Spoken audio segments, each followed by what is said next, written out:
4 hours of Nürburgring is, as we wait for them to come down, green and go now, and it's a decent start from your pole sitter at the moment. He looks like he's got away well. P2 now gets a second bite of the cherries. He sort of gets that second phase right.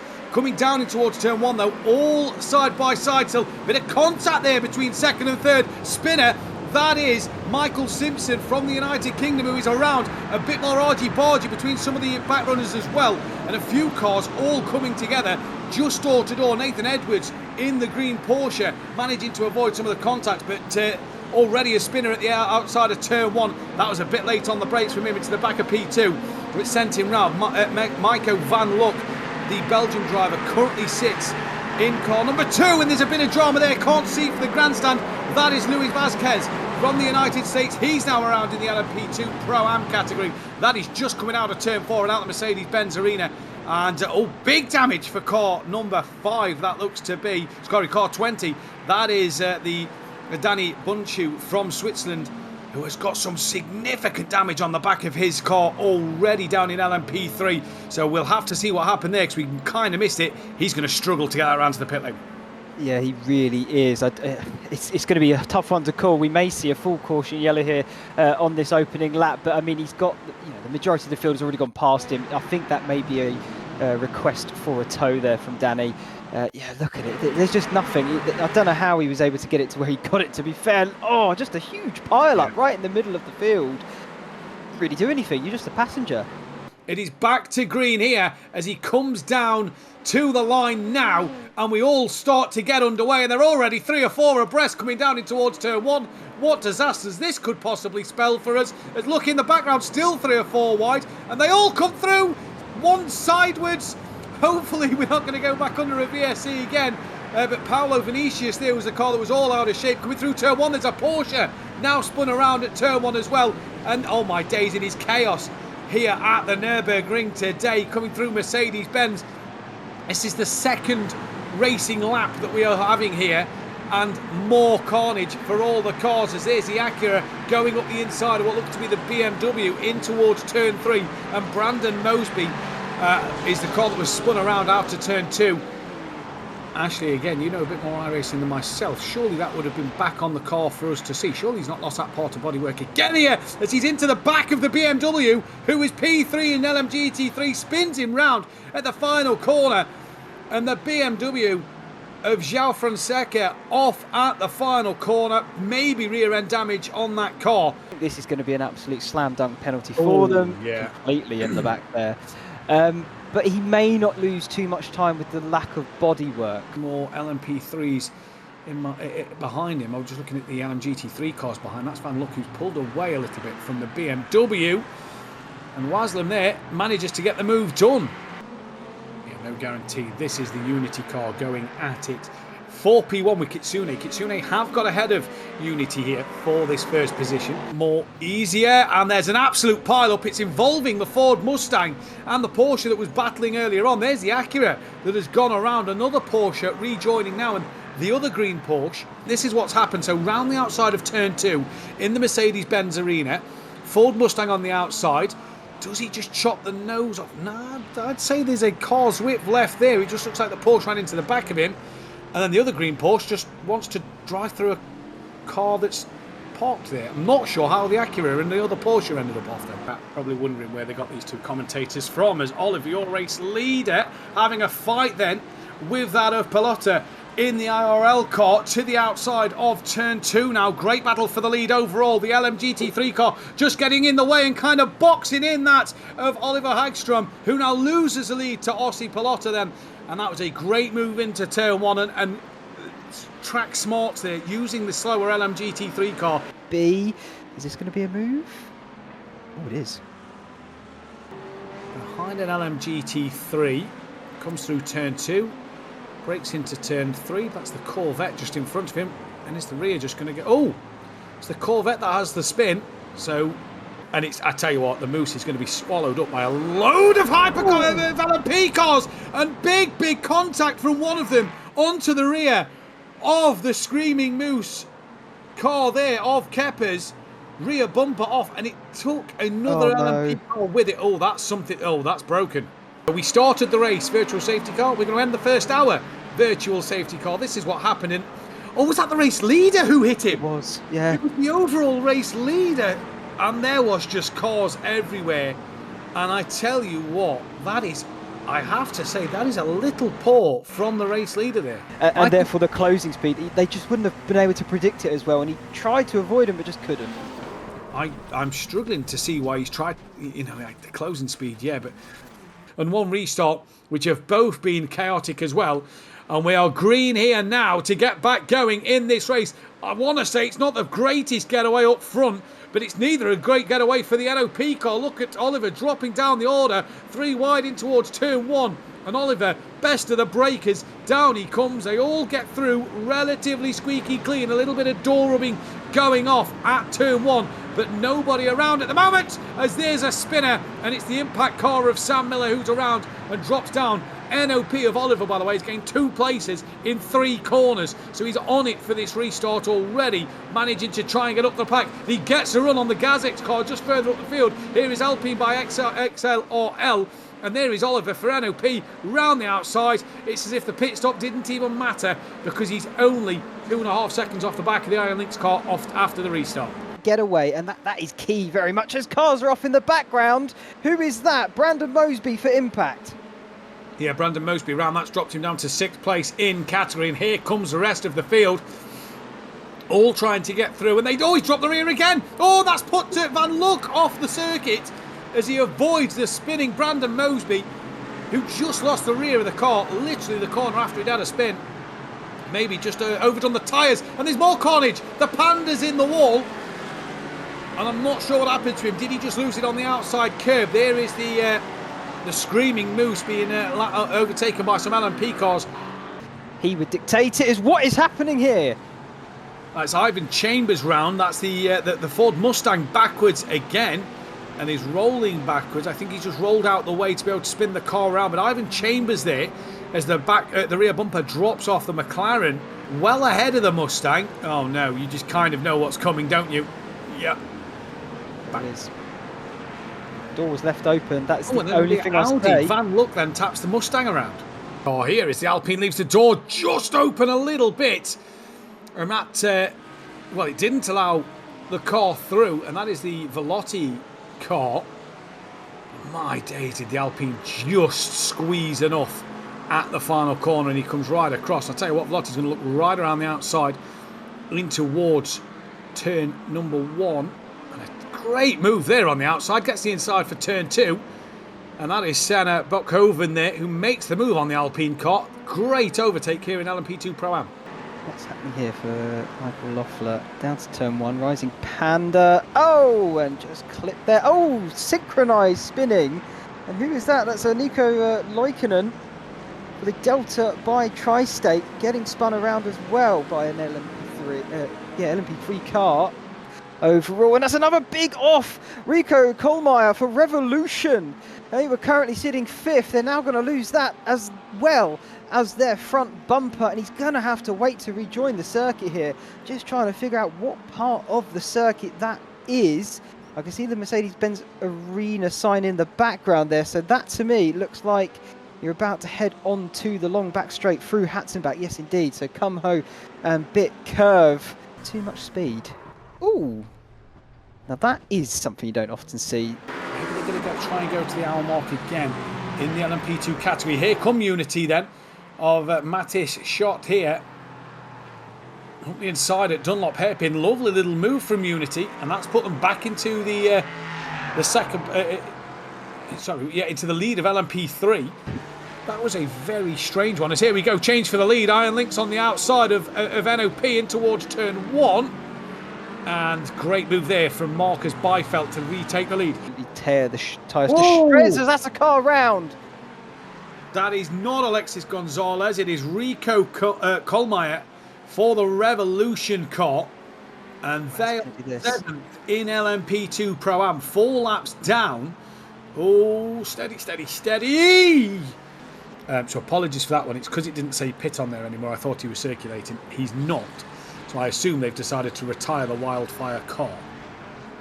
Oh, look at these two going at it, the leaders of the LMP3 class, side by side through the Mercedes arena. They've got an LMP2 in front of them. That shouldn't really cause them any problems or discomfort. And Di Constanzo here for Kitsune has managed to get past Unity, but definitely battle not over here, Matthew. No, battle not over, and it's Brandt who's coming to try and look back for Unity. Not the advantage, and Velotti there really getting close into turn 5, has the lunge this time, and that is a spectacular move. Oh, tapped around the leaders in the wall goes Raphael. Velotti managed to get away with that a little bit, but that was a bit of contact from Raphael Patel trying to come back on that full send. Great move, made the apex. It's a good move. It's a great move. Patel tries to tuck underneath. Contact was made. Let's keep watching after. Look at Liam de Kock. You've got the LMP2 Pro driver on the outside line.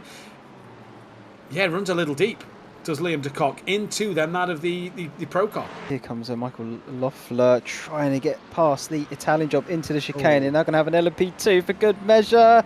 Oh, it gets a bit tight, but managed to find their way through and figure it out.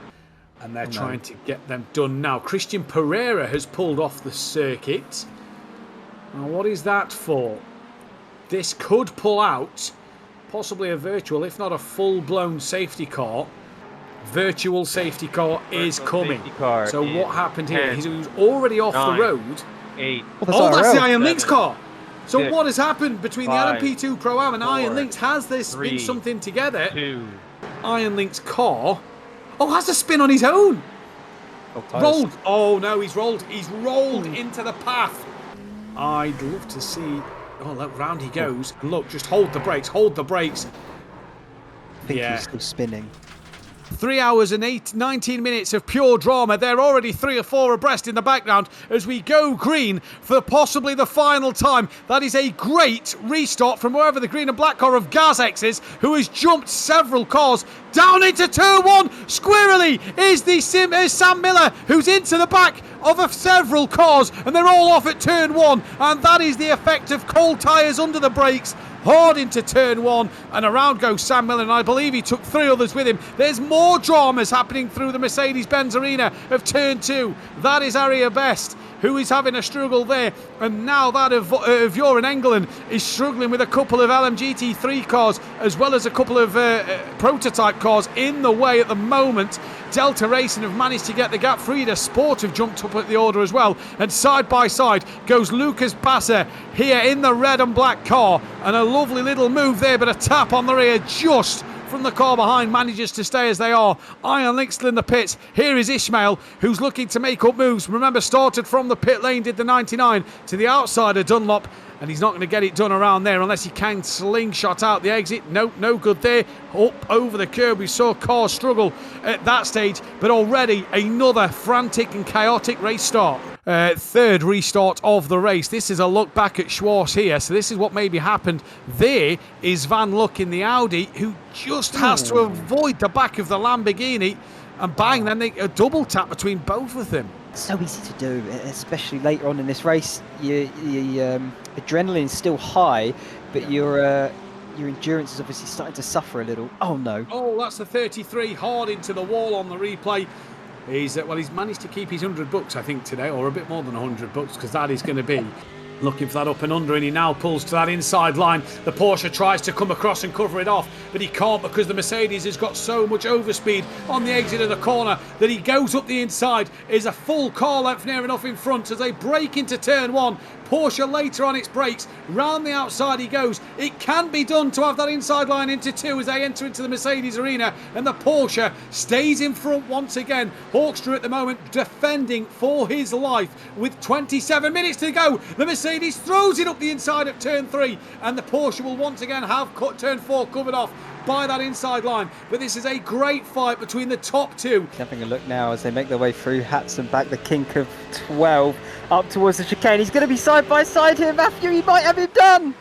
They're coming into the chicane now. There was a bit of door banging and the Mercedes backs out of it once again. And he really gave it a good try on the approach to the chicane, banging doors with the Porsche, but couldn't do it. Now he's going to try and look to get the momentum out the final corner and down the start straight. The Porsche defends early, comes right across to the pit wall and manages to say to this Mercedes, if you're going to pass me, you're going to have to work hard for it. I mean, both of them, of course, really hungry for this win, and I didn't mention it, but it was on my mind as WS and Tri-State now go wheel to wheel for the final podium spot of the LMP2 class. Tell you what, if you want to give a team driver of the day or team of the day, you have to look no further than I think WS. They have been fantastic. Pit lane and a drive-through start. They have come back. They are fighting for the podium. They're on the inside line of turn 4. Contact nearly made, and somehow they both come out unscathed. But Tri-State hanging on in there for dear life with 21 minutes left on the clock. This is absolutely hammer and tong kind of stuff. It's just all flat out for these cars in this final few moments of this race. These two separated by less than a tenth. In fact, W&S, are they looking for a run into Dunlop? They are. They're alongside. They're on the brakes. They're up the inside. Drive through for car 2. Contact made between the pair of them, but Ishmael gets through up the inside. Drive through for car number 2. I feel like this move could come at any corner. Delta Racing down the inside there of the Project 91 car. That's for 8th position. And Marcos Adami very happy to pick that one up here in the closing stages as well. Oh, no, sorry, this may be their final lap of the race. In fact, it is their final lap of the race. They come down towards turn 1. Mercedes to the outside. It's now or never for the Mercedes of Tristan. Mika has held on fantastically in this race to keep hold of this race lead, and the team at Frida Sport will be absolutely delighted, I'm sure, by Mika's work. The race is coming to an end though, and it's the NOP car of Marcus Byfeld, who is going to win the 4 hours of Nürburgring and win in LMP2. That is great stuff from the Swedish driver. But back to the action here. Out front, it is Mika versus Tristan. Porsche versus Mercedes-Benz. Who is going to take this? You said watch it down to the Dunlop curve. I don't think Tristan's close enough. It doesn't look like it on this occasion, but this is definitely going to be a battle for the ages, and he does go for the outside line once again. Very characteristic there, you would say, at this point. He's running out of chances though now, Matthew. He needs to do something unconventional in these closing corners, because otherwise he's not going to get a move done at all. But look how close he is through the He's in the rear of him. He's in the rear of the Porsche. He's now going to go to the outside line. This is his moment. This is his chance. You've got to hold it strong around the outside. He doesn't have the momentum to take him onto the next part of the corner. And I think that could be the game done. That could be Porsche to take the LMGT3 win. Impact have won in LMP2 Pro-Am and Kitsune have won in LMP3, but this is still going down to the wire. He's got a great run in towards the final chicane, pulls out to have a look. Is he going to put the Porsche off? Porsche has an almighty slide. Oh, nearly goes offline, and now they come together again just a little bit, and the Porsche is going to hang on in there till the very, very end, and it is going to be Mika Hoekstra who wins for Frida Motorsport ahead of that of Tristan in the Quadash Mercedes, but Tristan gave it everything at the very end. Car number 89 who won the race in LMP2 from WOSR. Tri-State was P3 from Delta Racing. WNS was P5. Gazex was P6. Impact from Gazex. Car 63 P8. Turn 1, and then Iron Links down in 10th place. Impact won though in LMP2 Pro-Am. Car number 7. Velotti car 27 was P2. Prismatic car 59 P3. Alpine by XRL is car 48 P4. Delta V car at P5. Revolution P6 and WTE Pro GP P7. In LMGT3 then Kitsune won the race from Tri-State. Unity was P3 from Velotti P4. NL Academy P5 with Team Rex P6. Prismatic 7, Simitok P8, CCR P9, Wildfire P10. Frida Sport, who was P1 from Quadash. DR by TS was car number 12 was P3, Fisher P4. The Italian job was P5 with Rising Panda P6, Vortex P7 after that late drive-through penalty, Delta Racing P8, Project 91 9th, and the Screeching Moose Motorsport was P10. P11 for VR Racing with RSS P12, PCS P13, and I can't quite see who that is at the bottom. I think that's Dynaco P14. Obviously we had a few DNFs in the GT3 category. 4 hours of Imola, July 19th, it all happens again. We'll see you next time. Goodbye.